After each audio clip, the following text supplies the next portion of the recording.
හරි හැමෝටම තෙරුවන් සරණයි. එතකොට ඔයාලම එකතු වෙලා ඉන්නේ ඉංග්‍රීසි ව්‍යාකරණ මුල ඉඳන් සරලව ඉගෙනගෙන යන පාඩම් මාලාවේ 7 වෙනි පාඩමත් එක්ක. අපි කලින් වීඩියෝ එකේ කතා කරේ මොකද්ද common noun කියන්නේ? පොදු නාමපදයක් කියන්නේ මොකද්ද කියලා. හැබැයි අද කතා කරන්න දරුවෝ 7 වෙනි පාඩම proper noun එකක් කියන්නේ මොකද්ද කියලා. හරි එහෙනම් දාගමු මාතෘකාව 7 වෙනි මාතෘකාව දාගන්න. proper noun 7 වෙනි මාතෘකාව දාගන්න proper noun එහෙම දාගෙන සිංහල තේරුමකුත් දාගන්න දරුවෝ විශේෂ නාම පද. දැන් මේ වීඩියෝ බලන යාළුවෝ ටික මේක නිකම් ප්ලේ වෙන්න දෙන්නේ පොතක් පෑනක් ළඟට අරගෙන මේ වෙලාවෙම මාත් එක්කම මේ නෝට් එක දාගෙන යනවා. හරි නේද? එතකොට දාගන්න මාතෘකාව proper noun විශේෂ නාම. හරි නේද? මොකද්ද විශේෂ නාමයක් කියන්නේ? දැන් මෙහෙම හිතන්නකෝ. අපි කලින් කතා කරානේ common noun. common noun කිව්වේ පොදු නාම පදයක්. ඒ කියන්නේ හැමෝටම පාවිච්චි කරන්න පුළුවන් නාම පදනේ. හැබැයි විශේෂ නාම පදයක් කියන්නේ හැමෝටම පාවිච්චි වෙන්නේ නැහැ. ඒක පොදු වෙන්න ඕනේ. දැන් මෙහෙම ගන්නකෝ උදාහරණයක් විදියට මම මෙහෙම ගන්නම්කෝ. දැන් country කියනවනේ. එතකොට country කියන්නේ දරුවෝ අපි දන්නවා ලංකාවත් country. එතකොට ඉන්දියාවත් country. ඇමරිකාවත් country. එතකොට මේක පොදුයි. country පොදුයි. හැබැයි දරුවෝ ශ්‍රී ලංකා කියන වචනේ ගත්තොත් අපි ශ්‍රී ලංකා කියන වචනේ ගත්තොත් මොකද වෙන්නේ? ශ්‍රී ලංකාව මේ ලංකාව විතරයි පොදු. එතකොට මේ ලංකාව විතරයි විශේෂ වෙන්නේ.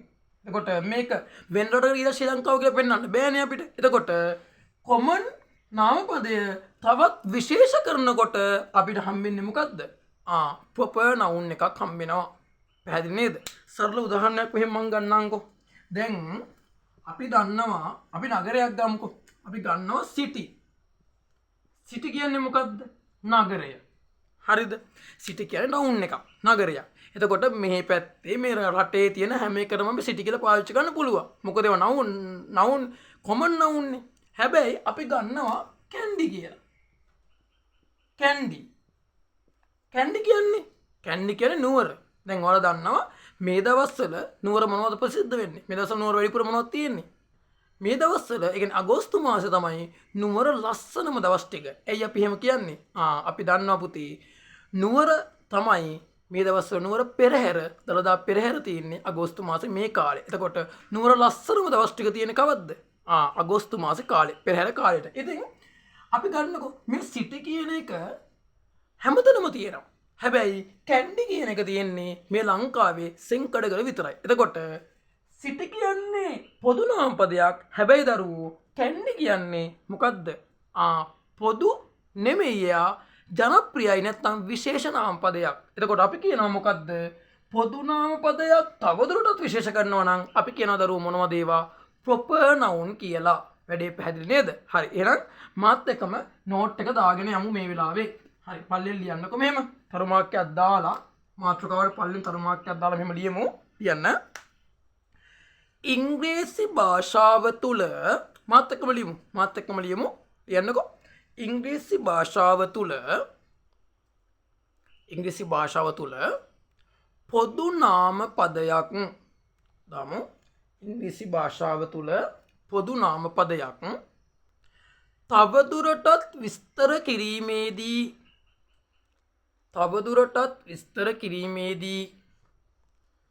තවදුරටත් විස්තර කිරීමේදී වරහන් තුල දාමු. විස්තර කිරීමේදී කියලා වරහන් තුල දාමු. වරහන් තුල දාන්න විශේෂ කිරීමේදී වරහන් වාමු. විශේෂ කිරීමේදී වරහන් ඇතුළේ දාගන්න. විශේෂ කිරීමේදී වරහන වහලා භාවිතා කරන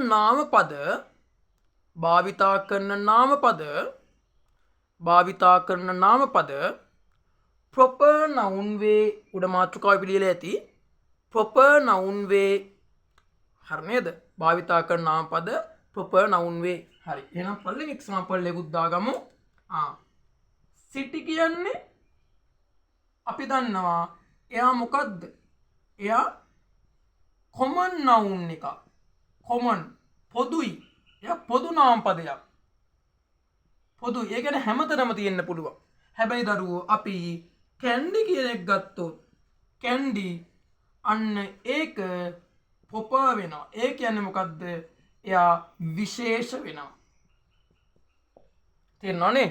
මං කිව්වේ ලෝකෙ හැමතැනම සිටි තියෙන්න පුළුවන්. හැබැයි මුළු ලෝකෙම තියෙන්නේ මේ නුවර විතරයි. පැහැදිලිද? එතකොට සිටි කියන්නේ පොදු නාම පදයක්. එතකොට පොපර් කියන්නේ මොකද? කැන්ඩි කියන්නේ එතකොට මොකද්ද? ප්‍රොපර් නවුන් එකක්. හරිනේද? මම හිතනවා අද පාඩම වලට පැහැදිලිව තීරණා කියලා. ඉතින් මේ වගේ වීඩියෝ ගොඩක් අපිත් බලන්න අපිත් එක්ක එකතු වෙලා ඉන්න. එහෙනම් අදට ගිහින් එන්නම්. ජය වේවා.